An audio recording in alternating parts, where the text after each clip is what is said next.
Aujourd'hui, on reçoit une illustratrice colorée qui a laissé la trace de son pinceau dans plusieurs boîtes de jeux, mais aussi sur des cartes postales, des livres, des casse-têtes et bien plus. Bref, si vous avez un objet, il y a des bonnes chances qu'il soit illustré par notre invité. Plus récemment, elle signe le design graphique du très rigolo Box Monster chez Mandu Games, l'optimiste indéfectible et la maman de Dixit, mesdemoiselles, mesdames, messieurs, Marie Cardois. Comment ça va, Marie? Ça va très bien, merci. Marie, on se connaît pas, on s'est même jamais rencontrés, c'est la première fois. Puis surtout, on est même pas amis Facebook. Ça, j'espère que ça va changer à la fin de notre entrevue. Ah bon? Ah ben mince alors. Mais on va changer ça. Tu vas Mais pas t'as quand... inviter alors? Mais t'as quand même décidé à te prêter au jeu du temps d'un sablier. Alors, je vais t'expliquer les règles. Je te pose quelques questions qui mériteraient d'être développées pendant 90 minutes, mais t'as 90 secondes top sablier pour y répondre. Est-ce que t'es prête? Je suis prête. Au OK, taquet. on y va. Avant de te lancer dans la folle aventure de l'illustration de jeu, tu as fait les arts déco à Strasbourg, qui t'a amené dans un échange étudiant d'1 an à Montréal. Quelle est, selon toi, la principale différence entre le cursus québécois et le cursus français? Et surtout, pourquoi Montréal est la plus belle ville du monde? La différence entre les cursus, elle est surtout dans la façon d'aborder les choses, que j'ai OK? trouvé beaucoup plus pragmatique à Montréal et qui m'a énormément apporté quand j'étais là-bas. Par exemple, je me souviens d'un cours où il nous a dit, mon prof nous a dit, euh, que je salue d'ailleurs, il s'appelle Paul Turgeon, Ben, et salut, Paul. que j'ai beaucoup aimé. Et par exemple, il a décidé de nous faire un cours sur combien on demande si on fait une illustration demi-page, pleine page, dans un magazine, dans un journal, en couleur, en noir et blanc. Et ça, c'est des choses pragmatiques que, aux arts déco, on n'a pas forcément parce que l'esprit un peu plus, un côté un peu élitiste qui va former des artistes à être eux-mêmes, mais pas eux-mêmes. Je te dirais juste que la seule question que tu n'as pas répondu, c'est pourquoi Montréal est la meilleure ville au monde? Parce que, à cause des Montréalais, déjà. Oh! Je me rappelle du premier jour, je OK? crois. Enfin, en tout cas, la première semaine, j'ai cherché un vélo et je suis allée dans une boutique de vélo pour me renseigner s'il y avait un vélo à vendre pour moi. Et là, je suis tombée sur un gars hyper gentil. Il m'a dit, attends, je vais fermer dans une demi-heure, attends-moi et j'ai peut-être un vélo pour toi. Et puis, donc j'ai attendu. Il a fermé boutique, il m'a donné un vieux vélo et il m'a dit, viens, je vais te faire visiter un peu. Et il a sorti un tandem et on a fait le tour de Montréal en tandem. On est allé au Mont-Royal. On est OK? monté tout en haut, on est redescendu. Voilà, c'était le début de tout ce que j'ai vécu après. C'était que des trucs comme ça. Marie, tu sembles souvent travailler avec minutie sur des petits formats, sur ton petit bureau à dessiner des tout petits personnages entourés d'objets géants. Tu peins beaucoup à l'aquarelle, qui est beaucoup plus difficile à contrôler, et à l'acrylique qui sèche plus vite, mais qui est beaucoup plus durable. Dans ton travail, quand aimes-tu avoir le contrôle et quand est-ce que tu es ouverte aux surprises? En fait, j'aime bien avoir la maîtrise sur ce que je maîtrise le moins. Non, à la fois, c'est vrai et c'est pas vrai. En fait, j'ai des bonnes surprises parfois sur le dessin. Ma partie préférée, c'est la mise en couleur. Donc, quand je passe à la peinture, acrylique ou aquarelle, c'est là, je m'installe et je suis trop contente et je me dis c'est bon. Et je peux prendre mon petit pinceau à 3 poils et puis passer des heures. Le dessin, parfois, je galère parce que j'arrive pas à faire telle ou telle position ou tel visage, etc. Mais je suis entourée, comme tu dis, de petits crayons, de petits. J'aime bien avoir des petites choses effectivement minutieuses et tout, mais ça me permet aussi de contrôler plus facilement le trait et tout. Après, si c'est juste pour moi, ça m'arrive de faire des trucs un peu plus lâchés, mais c'est voilà. Quand c'est les commandes, je suis un peu plus rigide. Mais comme tu aimes beaucoup la couleur et t'aimes en apposer sur tes dessins, moi je me demande, Marie Cardois, après 3 jours, où est-ce qu'elle dessine un accordéon dans Dixit Odyssey, elle se sent comment après 3 jours de dessin? Ouais, ça m'arrive d'en avoir marre au bout d'un moment, mais dans ces cas-là, j'arrête ou je sens que je fais n'importe quoi ou que c'est moche. Alors, ça m'arrive souvent de tout refaire en fait, hein. Parce Ah que ouais? enfin, de tout refaire, de repasser toutes les couleurs. Pourtant, dans les couleurs, en général, j'ai vraiment un truc dans la tête. Je sais ce que je veux. Je fais mes mélanges. Je suis très sereine. Mais des fois, tu arrives, tu finis presque et tu dis non, mais en fait, ça, c'est pas le résultat que je voulais. Donc, du coup, bah, l'avantage de l'acrylique, c'est que tu peux repasser sur une couche sans problème. Ça sèche et ça couvre. Donc, tu peux pas faire ça à l'aquarelle, par exemple. Mais à Ouais. l'acrylique, ça me permet de le faire. Donc, oui, ça m'arrive souvent de changer. Mais non, mais en fait, je suis bien quand je dessine. Donc, c'est comme quand, tu sais, quand tu es bien quand tu nages ou quand tu es bien quand tu fais un truc. Bah, je suis bien quand je peins. Et du coup, ben, il se passe plein de trucs. J'écoute de la musique. Parfois, enfin, voilà, il y a plein de choses qui se passent. Et du coup, non, ça m'ennuie. Sauf si c'est un projet que j'aime pas. Mais c'est rare que j'ai un projet que j'aime pas quand même. Moi, j'ai entendu parler de ton Minotaure qui a quand même soulevé beaucoup de rictus vers les gens autour de toi. Ça avait plus l'air d'un mouton que d'un Minotaure. Est-ce que tu veux un peu défendre cette illustration-là? Parce que j'aime pas ça qu'on rit des illustrations de Marie Cardois, moi. Ce serait pas un peu Ludovic Maublanc qui vous aurait encardé sur un truc comme ça? Un mouton ou un agneau, je sais pas. Effectivement, j'ai eu du mal à faire cette carte et ils se sont bien moqués de moi.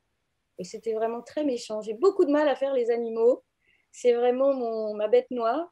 Et le minotaure, il faut dire que j'avais quand même un petit. Je devais faire un minotaure qui tenait un enfant dans ses bras. Je ne sais plus quelles étaient les contraintes. Mais OK? effectivement, ils se sont bien moqués de moi. Il y avait Et je le défends parce que j'aime beaucoup cette carte maintenant.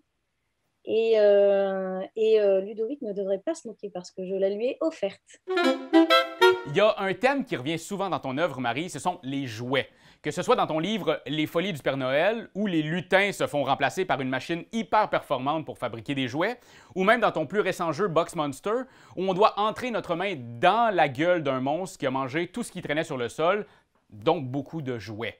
Moi, j'aimerais savoir, qu'est-ce qui te touche le plus dans cette industrie en tant que créatrice, mais aussi en tant que personne engagée? Alors, en fait, l'engagement dans le livre du Père Noël, justement, c'est plutôt de dénoncer la surproduction. Parce que, en fait, les lutins, ils se font remplacer par des machines. Et je défends là-dedans plutôt le jouet, mais le jouet dans la vision plus artisanale et les jouets faits main, etc., qui ne sont pas issus d'industries énormes. Non, mais en fait, j'adore les jouets. En fait, il y a un côté, j'adore les jouets parce que j'adore les objets jouets. Je suis hyper nostalgique de toute ma jeunesse. Là, je suis en train de racheter tous les jeux et les jouets que j'avais quand j'étais petite pour mes enfants. Mais je les achète en seconde main parce que en même temps, je ne peux pas m'empêcher de me dire, oui, bon, en même temps, là, on est aujourd'hui, il faut quand même se poser d'autres questions et se dire, est-ce qu'on a vraiment besoin de recréer, et de reconsommer et de racheter des nouveaux jouets, etc. Après, je trouve ça super qu'il y ait, en termes par exemple, les jeux de société, qu'il y ait autant d'idées, c'est extra, et en même temps, on se noie complètement au milieu de tout ça, quoi. Avec Box Monster, moi j'ai su que tu étais une superstar en Corée, autant pour tout ce que tu as fait dans les dernières années, mais encore aujourd'hui, on te voit comme une idole. Fait que moi je veux Ah savoir, ouais? c'est quoi la principale différence entre une séance de dédicace dans une convention à Séoul versus signer des autographes pour un public à Cannes, par exemple? Des deux côtés, les gens sont hyper gentils parce que la plupart du temps, ils viennent te voir parce qu'ils aiment ce que tu fais. Donc, de toute façon, c'est vraiment magique. Les rencontres, quelles qu'elles soient, à chaque fois, les gens viennent te dire des choses gentilles. Après, la culture est différente, donc le rapport aux autres est différent. Et là où à Cannes, peut-être les gens parlent. Et puis bon, il y a la langue aussi, hein, quand même, Oui. qui. C'était vraiment impressionnant à ce moment-là. En plus, Dixit était. Enfin, c'était encore dans le. C'était pas il y a 10 ans, je veux dire, donc c'était encore frais.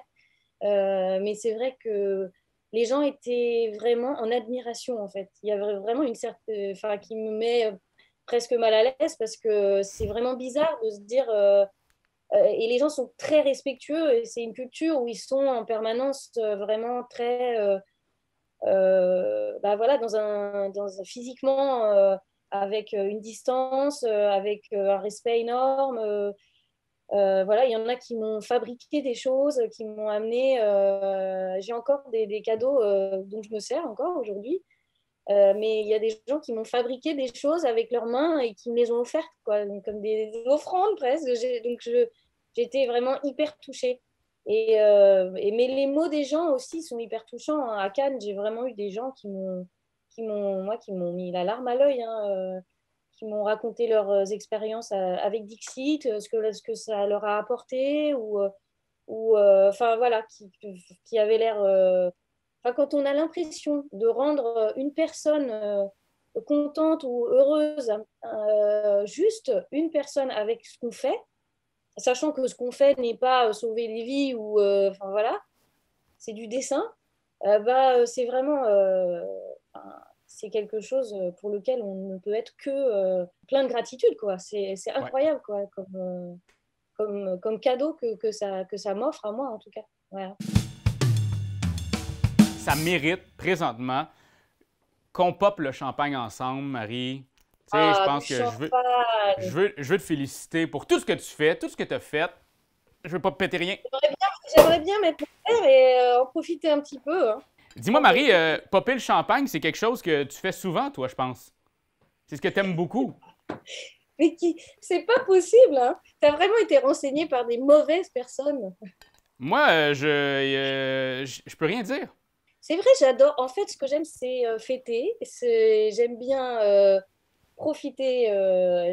J'aime bien, comment on dit, je suis une bonne vivante, quoi, comme on dit. Donc, j'aime bien, effectivement, manger. Et j'aime bien. Oui, c'est vrai qu'on aime bien fêter au champagne. On a eu souvent des occasions de se retrouver il y a toujours une bonne occasion pour Pour ouvrir le déboucher le champagne. champagne. Voilà, quoi. Hein, ça va avec tout, c'est parfait, c'est bon, quoi. Il n'est pas rare qu'on ne trouve pas le nom du designer graphique sur la boîte d'un jeu.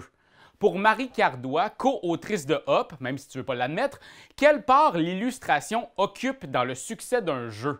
Je pense qu'elle est importante dans la mesure où, comme quand tu vas acheter un livre dans une librairie, il y a des fois, de la couverture, elle t'attire et ça va t'inciter à regarder le résumé et à acheter Ouais. le livre, pourquoi pas. Le jeu, je trouve il y a un peu plus d'importance que pour le livre parce que il y a non seulement la boîte qui va t'attirer, mais du coup, il y a à l'intérieur un beau matériel ou pas. Par contre, évidemment qu'un super beau jeu nul, bon, bah voilà, ça sert à rien non plus, hein. Donc, il faut qu'il y ait une belle part, une part équilibrée entre, évidemment, le plus important, c'est le gameplay et que le fait que le jeu marche. Mais s'il est beau en plus, évidemment qu'il va mieux se vendre que s'il est moche. Donc ça, c'est une évidence, je veux dire, je pense, pour tout le monde. Certains sont plus réticents à avancer que d'autres sur justement ce statut d'illustrateur. Finalement, nous, en fait, en termes de statut administratif, on est des auteurs-illustrateurs. Donc, en fait, OK? à ce titre, on est auteur de nos illustrations. Donc, on peut être considéré comme des auteurs, mais d'images. Donc, je pense que les éditeurs ont tout intérêt à mettre en avant justement autant leurs auteurs, enfin, c'est-à-dire les designers de jeux, que les illustrateurs pour mettre en avant leur jeu tout simplement. Je pense que c'est tout à leur. C'est pour eux aussi que ça fera une équipe gagnante en fait. Quand on s'intéresse à ton parcours, on voit que tu es une artiste complète, passionnée et studieuse, bravant cours de peinture, cours de cuisine et même cours de guitare. Pourquoi un artiste doit toujours en apprendre plus, Marie? Je sais pas si c'est le cas de tout le monde. En fait, j'ai redécouvert l'envie d'apprendre il y a pas longtemps. J'avais l'impression de m'enterrer un peu dans tous mes trucs OK? et j'avais envie de faire autre chose qui soit pas en rapport forcément avec mon métier. Et la cuisine, ça a toujours été une passion pour moi. C'est ce que je disais. Je pense que si j'avais pas fait d'illustration, j'aurais peut-être fait un resto, quoi, je pense. Mais du coup, Mais là, tu as ton cap en j'ai cuisine, fait que tu peux le faire ton resto, là. je suis diplômée, mais putain, vous êtes super bien regardé quand même parce que c'est Ludo qui exagère, hein, parce que là, la guitare, il n'y a personne qui le sait. Mais en fait, j'ai redécouvert le plaisir d'apprendre, en fait. c'est vrai qu'on a tendance, enfin en tout cas, moi, j'avais tendance à vraiment me laisser porter. Et puis, bah, voilà, on est dans son truc, dans sa petite routine. Et puis, bah, bon, voilà, j'en avais un peu marre. Et j'ai redécouvert le plaisir de découvrir, sans aucune pression, à se dire, bah, j'apprends un nouveau truc que je ne connais pas du tout et qui me permet de faire autre chose et d'exprimer ma créativité. Donc, la cuisine, de toute façon, tout se rejoint, c'est de la créativité. La musique, la cuisine, c'est bon, bah, voilà, c'est des choses où on peut s'exprimer, quoi. Donc, je sais Mais pas. comment est-ce qu'on peut maîtriser parfaitement son art? Oh bah, je maîtrise aucun art, je te rassure. Hein. J'en maîtrise aucun parfaitement. Oui, mais je veux dire, on aspire tous en tant qu'artiste à vouloir en maîtriser peut-être un peu plus que les autres. Est-ce qu'il y a une possibilité de maîtriser parfaitement son art? Puis si oui, comment on peut faire ça? Comment on fait pour y arriver? Bah alors si oui, ben ça m'intéresse que si tu as la réponse. Mais moi je pense que je peux pas. Enfin, en tout cas. Personnellement, je ne pense pas maîtriser aucun de mes arts, entre guillemets. Donc, non, mais en tout cas, même mon métier, même si, puisque c'est ça que j'ai le plus pratiqué et que j'ai quand même j'en ai fait mon métier, non, je ne pense pas du tout maîtriser maîtriser à fond, c'est impossible. Il faut plus d'une vie pour maîtriser tout. Je pense que même les plus grands artistes que j'admire et ils sont tout le temps en recherche, ils ont tout le temps besoin d'autres choses et ils peuvent toujours aller plus loin. Je pense qu'en fait, on peut toujours aller plus loin. Et moi, je suis très, très, très, très, très loin encore, je pense, avant d'aller encore plus loin. J'aimerais bien, mais je pense que est-ce qu'il y a une méthode? Bah déjà, c'est de bosser tout le temps, en fait. Je pense que c'est ça, la méthode. Mais même comme ça... Bon, déjà, moi, je bosse pas tout le temps parce que je suis un peu une feignasse, mais je pense pas que j'arriverai à tout maîtriser. Mais je maîtriserais peut-être un peu plus si je travaillais plus, c'est vrai, par contre. Pour les gens qui nous écoutent, si vous avez aimé cette entrevue, puis vous voulez en savoir davantage, vous voulez en apprendre plus sur Marie, vous pouvez aller sur notre Patreon. Il y a l'entrevue au complet, parce que ça, c'est une entrevue qu'on a raboutée pour vous faire plaisir, mais il y a vraiment toute l'entrevue directement sur notre Patreon. Marie, merci beaucoup et je te souhaite un très bon concert tout à l'heure. Stresse-toi pas, ça va très bien aller. C'est pas possible. C'est pas possible. Bon, merci en tout cas, merci beaucoup de m'avoir invitée. Je suis flattée et j'espère qu'on se verra en vrai bientôt sur un salon aussi. Ou que je viendrai peut-être à Montréal un jour. Puis moi, de toute façon, je t'envoie ma demande d'amitié Facebook. C'est toi de trouver l'épisode de jour du Popoche? Sonne la cloche! Sonne la cloche! On parle de jeu, like-nous, commande, suis-nous, ouais! Sonne la cloche! Sonne la cloche! Partage à tes amis, partage à ta mamie, Oh ouais! ouais, Sonne la cloche! Sonne la cloche! Commente en ouais, fais-le mon titi! Sonne la cloche! Sonne la cloche! Sonne la cloche comme quand Jésus a sonné à la porte pour aller souper chez Zachée.